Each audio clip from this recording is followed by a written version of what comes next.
Let me tell you, I'm very proud of the vaccines. The vaccines weren't supposed to happen for 3 to 5 years. I brought the FDA in. Nobody has talked to the FDA like I did. They don't like me very much. We have a vaccine, and it's saving millions of lives throughout the world. I think we'd have a Spanish flu situation like in 1917.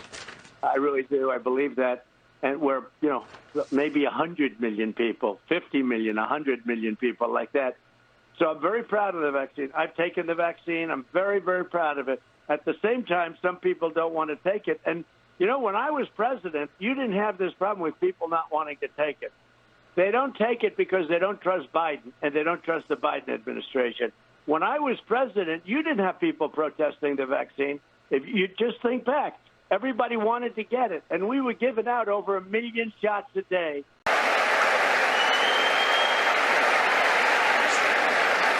So we've got people lined up for questions. I just got one more, because you used the word Christian. Have you ever asked God for forgiveness?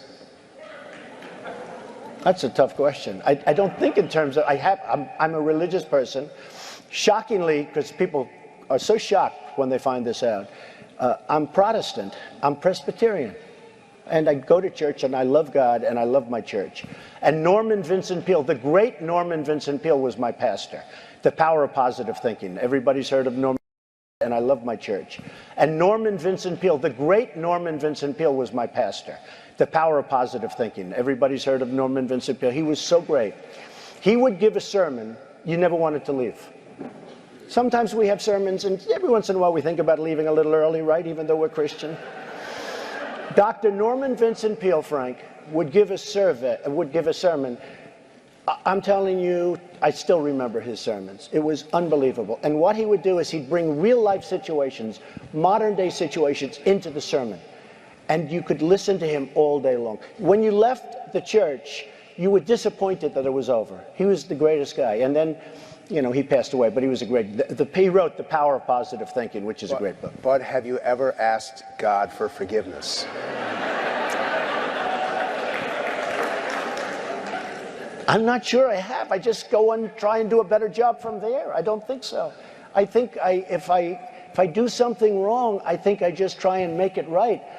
I don't bring God into that picture. I don't. Now, when I take, when we go in church and when I drink my little wine, which is about the only wine I drink, and have my little cracker, I guess that's a form of asking for forgiveness. And I do that as often as possible because I feel cleansed, okay? I would have put a warning on or something on just that particular vaccine, but I certainly would have paused it and gotten front page news all over the world. And then people don't want it. And it probably even affects the others because, there's a big situation with a lot of people don't want to take the vaccine. Well, this played right into their hands. And they want me to do public service messages and everything about everybody taking the vaccine. And look, I guess in a certain way, I'm the father of the vaccine because I was the one that pushed it. To get it done in less than 9 months was a miracle. Fauci said it would take 3 to 5 years. He thought it was something that just wouldn't be that effective because it would take so long to get. I pushed the FDA like they have never been pushed before. I wouldn't exactly say they're in love with me. They have never. This is a very bureaucratic organization. I pushed them like they've never been pushed before, and that's why we have it. When they did the pause on Johnson & Johnson, I thought that was a very, very stupid thing to do. Would you recommend to our audience that they get the vaccine then? I would. I would recommend it, and I would recommend it to a lot of people that don't want to get it, and a lot of those people voted for me, frankly. It's an honor to have Dr. Kissinger with us, a man of immense talent and experience and knowledge. And I'm going to talk to him for a while, and we're going to learn a lot.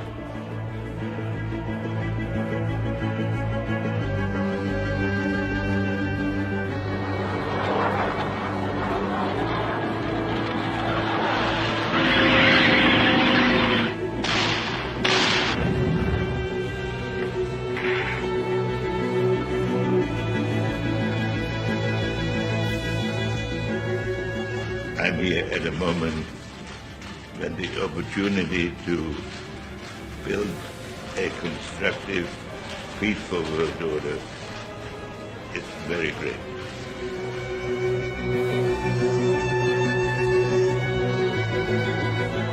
much. Henry Kissinger has been a friend of mine. I've liked him, I've respected him, but we've been friends for a long time. He's a man I have great, great respect for.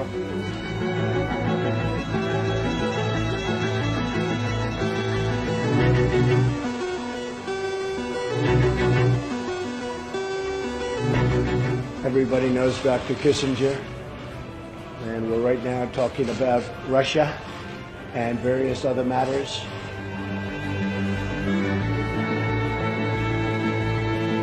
His basic philosophy and approach to national defense and foreign policy is close to the Kissinger-type model. This is why you see Donald Trump fast-tracking the border mechanism for the exit and entry biometrics. This is also why you see the ID 2020 project being implemented in the United States by October 1st, 2020 under Donald Trump. Sure. I would love that. This was a special token of affection given by myself and the First Lady to Prime Minister and the First Lady of Israel. And it's a key. We call it a key to the White House. And it's a key to our country and to our hearts. And you've been an amazing leader for a long period of time. And this is, in many respects, the big day, because this is something that's very special. And we just left UAE and Bahrain. We're going to meet outside in a ceremony. And it's just a very important event, and it's an honor to have you with us, baby. Thank you very much. Thank you, Mr. President. And I have said, and this is true, that you have the key to the hearts of the people of Israel because of all the great things you've done for the Jewish state and the Jewish people. So thank you. Thank you very much. Fantastic. It's an honor to be here with the first Jewish president of the United States.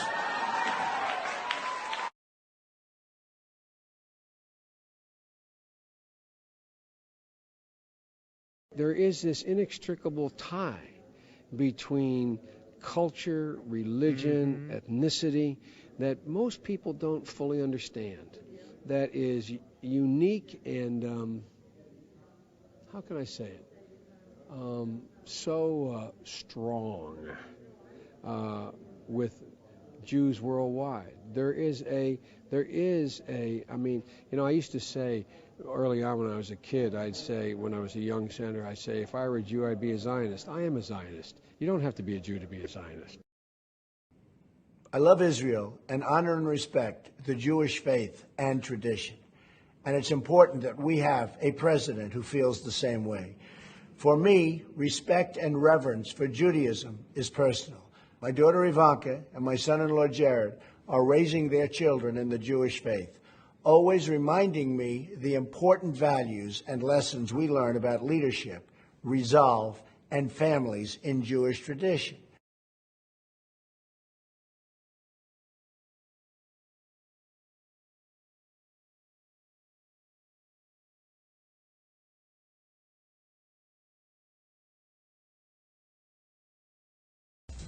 My fellow Americans, on Tuesday, Syrian dictator Bashar al-Assad launched a horrible chemical weapons attack on innocent civilians. Using a deadly nerve agent, Assad choked out the lives of helpless men, women, and children. It was a slow and brutal death for so many. Even beautiful babies were cruelly murdered in this very barbaric attack. No child of God should ever suffer such horror.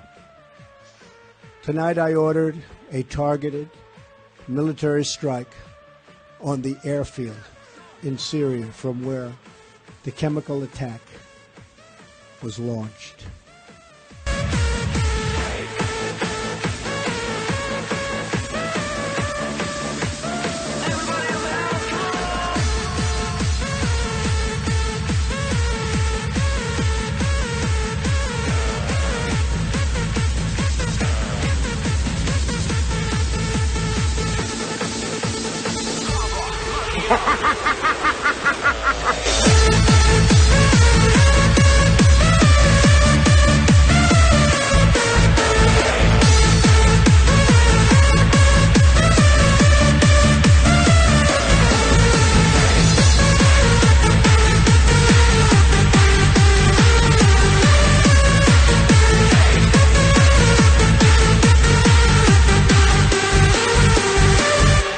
Donald Trump is a globalist, helping set up the mark of the beast systems prepared by Obama and the Pope. Donald Trump is controlled opposition of the globalists, working towards a new world order.